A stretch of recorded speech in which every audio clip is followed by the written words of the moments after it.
Hi friends, నేను మీ Devi Shekhar. Welcome back to my channel. ఈ రోజు మన ఛానల్లో లంచ్ బాక్సుల్లోకి అప్పటికప్పుడు హెల్దీగా టేస్టీగా చేసుకునే మేతి మటర్ పులావ్ రెసిపీని అయితే చూపించిపోతున్నానండి. దీనికోసం స్టవ్ మీద ఒక గిన్నె పెట్టుకుని అందులో 2 టేబుల్ స్పూన్స్ వరకు ఆయిల్ వేసుకోవాలి. అలానే ఒక 2 టేబుల్ స్పూన్స్ నెయ్యి వేసుకోవాలి. ఇది కొంచెం వేడెక్కిన తర్వాత ఇందులోకి బిర్యానీ మసాలా దినుసులు వేసుకోవాలి. బిర్యానీ ఆకు, లవంగం, యాలకులు, చెక్క, షాజీరా వేసుకొని ఇవి కొంచెం వేగిన తర్వాత ఇందులోకి ఒక పెద్ద ఉల్లిపాయని ఇట్లా పొడవుగా చిలుకలుగా కోసుకొని వేసుకోవాలి. ఈ ఉల్లిపాయ తొందరగా వేగాలంటే కొంచెం మనం సాల్ట్ వేసుకొని వేయించుకుంటే ఉల్లిపాయ త్వరగా వేగిపోతుంది.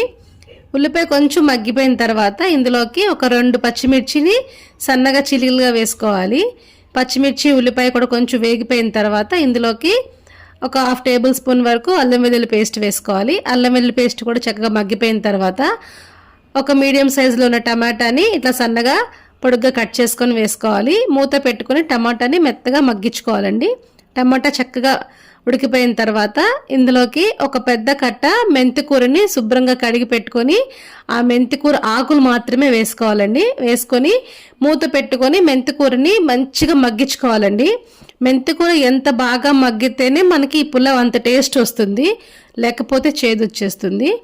ఆకు చక్కగా మగ్గిపోయిన తర్వాత ఇందులోకి మనము ఒక 1/2 టీ స్పూన్ వరకు జీలకర్ర పొడి, 1/2 టీ స్పూన్ ధనియాల పొడి, రుచికి సరిపడా సాల్ట్, ఒక 1/2 టేబుల్ స్పూన్ వరకు కారం వేసుకొని మసాలాలు కొంచెం ఫ్రై అయిపోయిన తర్వాత ఒక అరగంట సేపు నానపెట్టుకున్న బాస్మతి రైస్ నీళ్లు వంపేసేసుకొని వేసుకోవాలి. రైస్ వేసుకున్న తర్వాత హై ఫ్లేమ్లోనే రైస్లోని వాటర్ అంతా ఎగిరిపోయే వరకు కొంచెం మనం అట్లా ఫ్రై చేసేసుకొని ఇప్పుడు ఇందులోకి ఎసరు పోసుకోవాలి.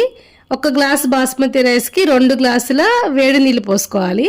పోసుకున్న తర్వాత ఇందులోకి ఒక 1/2 కప్పు వరకు ఫ్రోజన్ బఠానీ వాడుతున్నానండి. ఆ ఫ్రోజన్ బఠానీ కూడా వేసుకొని ఒకసారి మొత్తం అంతా కలిపేసేసుకొని మూత పెట్టుకొని హై ఫ్లేమ్లో ఉడుకు పట్టించుకోవాలండి. ఇది కాస్త ఉడుకు పట్టిన తర్వాత ఫ్లేమ్ని కంప్లీట్గా లోలో పెట్టేసుకొని సిమ్లో పెట్టేసేసుకొని మూత పెట్టుకొని ఉడికించుకుంటే మనం ఎంతో టేస్టీగా ఉండే మేతి మటర్ పులావ్ అయితే రెడీ అయిపోతుందండి. మరి అప్పటికప్పుడు హెల్దీగా ఎంతో టేస్టీగా చేసుకునే ఈ lunch box recipe methi matar pulao మీకు నచ్చిందా అండి? అయితే మీరు ట్రై చేసి మీకు ఎలా కుదిరిందో కామెంట్స్ అయితే షేర్ చేయండి.